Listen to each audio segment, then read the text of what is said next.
லைஃப்ல எல்லா விஷயமும் டிலே ஆகுதுன்னு நினைச்சிட்டு இருக்கீங்களா? என் வாழ்க்கையில எல்லாமே இதுக்கு முன்னாடியே நான் அச்சீவ் பண்ணிருக்கணும், ஐயோ எனக்கு ரொம்ப டைம் ஆச்சு, இந்த மாதிரி நினைச்சிட்டு இருக்கீங்களா? பட் ஆனா இன்னும் இதெல்லாம் அச்சீவ் பண்றதுக்கு இன்னும் லேட் ஆகுமே, அவ்வளவுக்குள்ள கெப்பாசிட்டி இல்லையே அப்படின்னு நினைச்சிட்டு இருந்தீங்கன்னா, நான் ஒரு வசனம் வாசிக்கிறேன், அதுக்கப்புறம் சொல்லுங்க, ஓகேவா? யோவான் 6வது அதிகாரம் 18வது வசனத்துல இருந்து, பெருங்காற்று அடித்தபடியினாலே கடல் கொந்தளித்தது, அவர்கள் ஏறக்குறைய 3-4 மைல் தூரம் தண்டு வலித்து போன பொழுது இயேசு கடலின் மீது நடந்து படவுக்கு சமீபமாய் வருகிறதை கண்டு பயந்தார்கள். இயேசு கடலின் மீது நடக்கிறார், ஓகேவா?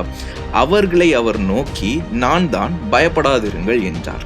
அப்பொழுது அவரை படவில் ஏற்றிக்கொள்ள மனதாய் இருந்தார்கள். நல்லா நோட் பண்ணிக்கோங்க. அப்பொழுது அவரை படவில் ஏற்றுக்கொள்ள மனதாய் இருந்தார்கள். உடனே படவு அவர்கள் போகிற கரையை பிடித்தது.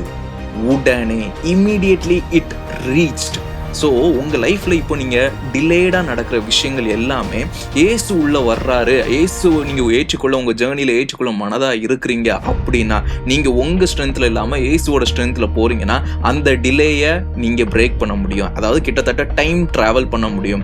ஏசு கிறிஸ்து கடலின் மீது நடந்து வந்துகிட்டு இருக்கிறாரு.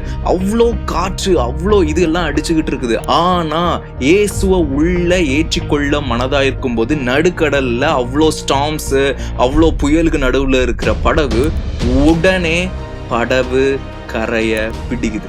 அந்த இடத்த அச்சீவ் பண்ணுது, அந்த இடத்த ரீச் பண்ணுது. ஆக்சுவலாக உங்களோட லைஃப்பில் நீங்கள் அச்சீவ் பண்ண வேண்டியது டிலே ஆகுதுன்னா, உங்களால் டைம் ட்ராவல் பண்ணி டோட்டலாக எல்லாத்தையும் ட்ராவல் பண்ணி அப்படியே உங்களோட இடத்துக்கு டைமுக்கு போக முடியும். ஈவன் முன்னாடியே போகும்.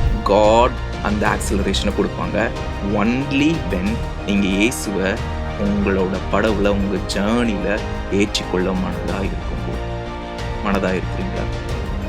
சொல்லணும்னு நினச்சேன், சொல்லிட்டேன்.